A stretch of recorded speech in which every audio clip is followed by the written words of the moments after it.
buongiorno e ben ritrovati con una nuova edizione del TG Flash di New Sicilia. In apertura a Catania dall'ultimo saluto all'avvocato Enzo Trantino. Un corteo di colleghi in toga ha accompagnato il feretro dallo studio legale fino al Palazzo di Giustizia. Prima un lungo applauso, poi l'omaggio del Foro Etneo e successivamente la salma è stata portata in cattedrale per i funerali.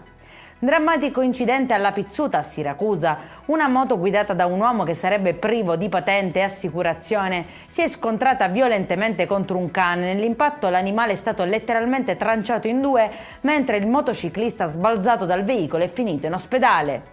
Rissa tra due tredicenni poco prima del suono della campanella nel piazzale di una scuola media di Canicattì nell'Agrigentino. I due adolescenti si sarebbero affrontati con schiaffi e pugni e dopo essere stati divisi da bidelli e insegnanti sono stati portati in ospedale per le cure del caso.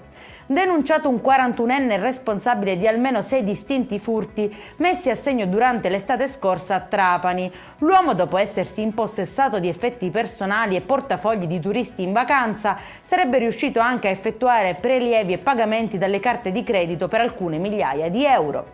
E in chiusura anche Palermo avrà una sinagoga. È stato firmato a tal proposito un protocollo d'intesa nell'ambito di una serie di iniziative volte a valorizzare e sostenere la presenza ebraica sul territorio cittadino.